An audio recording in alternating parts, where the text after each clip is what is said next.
Hello, my friends. Welcome to the show, Jack Chow on East West with G&E TV. A few days ago, we had the opportunity to have a special friend, Mr. Chang, attorney at law, also a candidate for Roland High School District, on the show to talk about the ABC incident. Now I call it incident because apologies were expressed to some extent, even though people are still looking further. I feel that something is better than nothing, and we, even though we'll be still working towards even higher target, well, right now it's the moment to switch the focus to something else. Also, is highly related to each other now. Yes, with me is Mr. Chang, attorney at law of Southern California, and also a candidate for Roland High School District. So to you, Mr. Chang, welcome to my show. Thank you very much. Again, it's my honor. All right, good. First, let's lay down the overall picture about your campaign. I know it's been a long way to go. And as a matter of fact, you were not prepared in the very beginning to do it, but you decided halfway to do it, right? Correct. So, yeah, what happens with it? Well, it's really for the best interest of the community, and especially for the Asian community.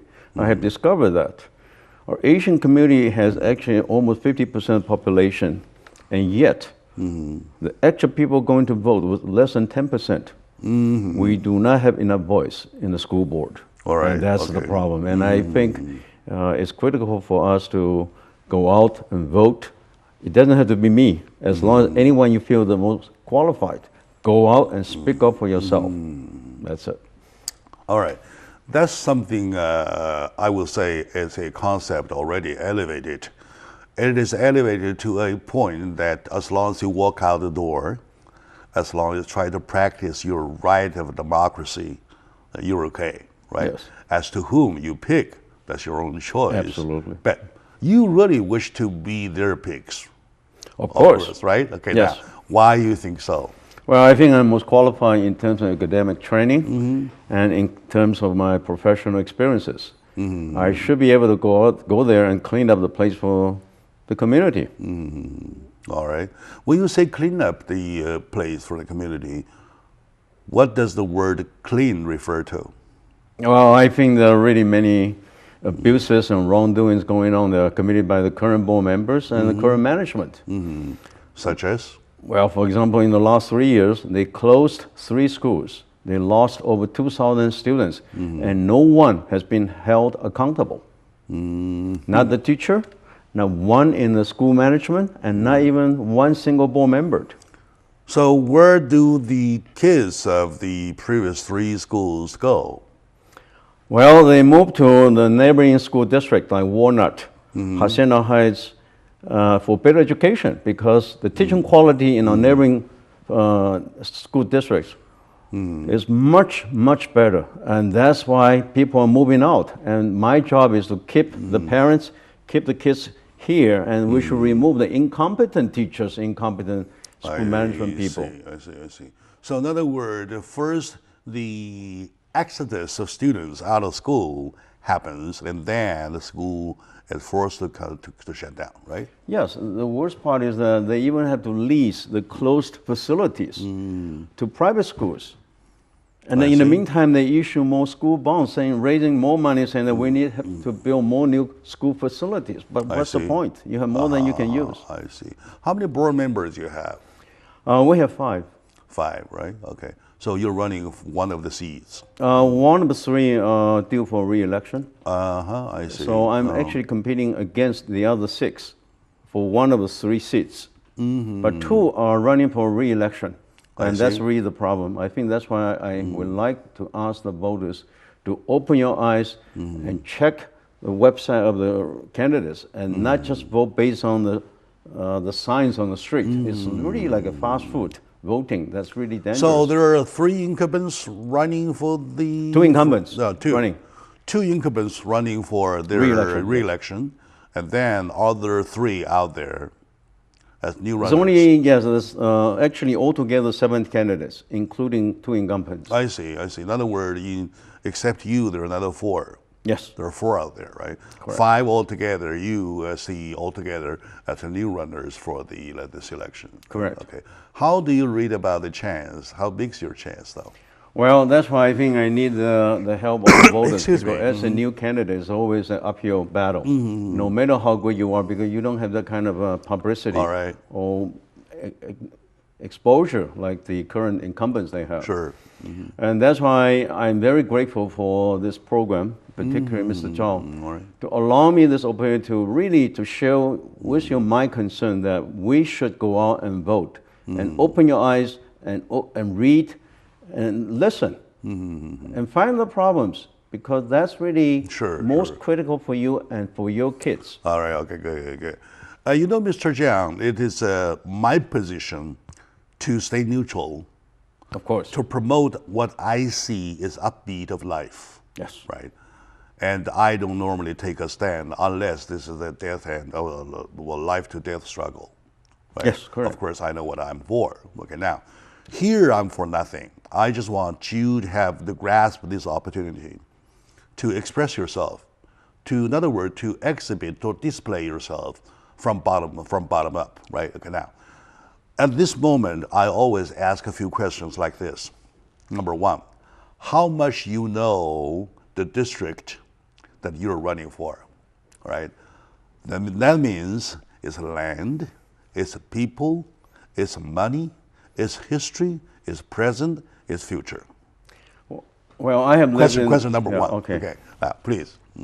I have lived in the Roland Unified School District for over 20 years. And I have a child going to school there. He's now the 7th grade in Alvarado. I see. I've dealt with the school district virtually on a daily basis. I have meetings with the teachers.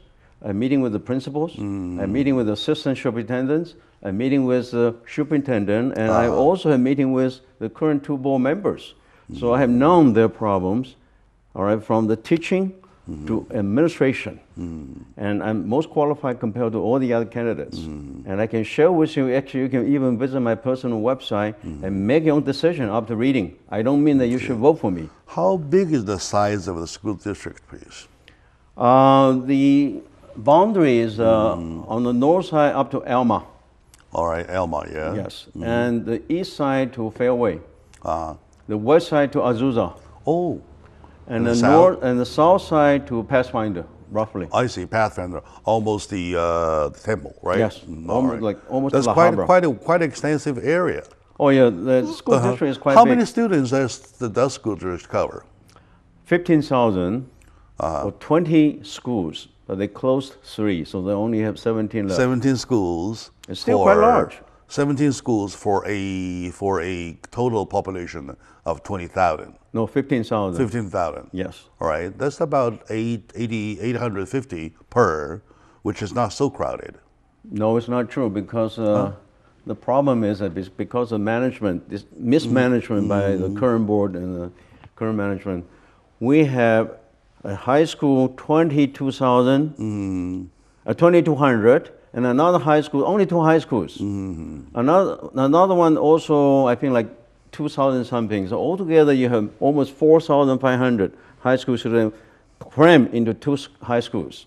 Okay. And that's really the biggest problem. All right. And also the middle school will only have 2 or 3. 2250 each, yes. Yes, and then you have a huge base of the primary school. Elementary, and primary. The class sizes are so big, you would not believe it. Another ridiculous thing. How big is the class size? Well, it's supposed to be 20. Right now it's 30 to 40. All right. Almost You're double. about 60%, almost double, right? Yes. And the worst part is that you will find that in the private school they lease to, I found the tuition there is cheaper than what the Roland Unified School District is getting from the state funding. State funding is giving one student almost $9,000 per student. You go to the private school, you only have to pay about $6,000 to $7,000. All right, and then they have to pay rent to you. So up to a point, you will see the cost of this whole management is so high. We should privatize it if that's the case. All right. Because you pay the high salaries to the management, even for unacceptable performance that should have been fired, according to the private sector. Right? How about faculties? The faculty actually, I think there's another huge problem because I reviewed the union contract. I downloaded from the teachers union website. It's about 80 pages contract. And I read it, I reviewed it very carefully. I could not find a single word advocating for the best interest of students. You cannot even fire them. That's why out of the 3 closures and a flight of 2,000 students, not a single teacher was fired because of poor performance. Have you compared this very contract with the other district school union contract? I haven't had a chance, but I just want to point out the gross disparity between this union contract and the school bylaws governing the school board. What's really ironic is the union contract actually is prepared by the union. The board actually have to sign the contract to protect the interest of the teachers, how to get raise, more holidays, more fringe benefits, and they have free access to the school facilities up to 1/4 of the entire school facility for union activities. Everything is guaranteed, ironclad. Okay, that means the school district is really ironclad to make monthly payment of salaries to school district teachers. I see. All right? You pay them, but you have to sign their contract to be bound. But on the other hand, we only have a 2.5 page, very skimpy bylaw, which is absolutely empty. That actually shows what? We taxpayers have been paying millions, all right? Right now there's an issue bond, $160 million. We pay so much money to the school district, and yet we don't have any meaningful document to bind them. That's ridiculous, right? They pay people, they have to sign their contract to be bound, and they have no ability to fire any incompetent teacher, and yet we put in so much money in the taxpayer, and we have no way to control them. Why? Because only 2.5 pages, empty, nothing. I see. How many So teachers? I want to change that. How many teachers in the schools district? About 700 to 800 teachers. About 700 to Not 800 including the teachers, yeah. substitutes. I see. I see. So we're talking about a teaching body of almost 1,000 there. All right, all right. To my audiences right now, joining me is a candidate for Roland High School District. Is a ambitious person, the way I see, all prepared, ready to go for that high position, for that hot seat, being competed by, well, several. 5 of them are new runners, 2 of them are incumbents. Let's see who has better luck. Luck being that who has the better qualification, to my eye. All right. So this show offers opportunity to this gentleman to express himself, to display himself, what he can, what he cannot. Stay with us. We have more to ask.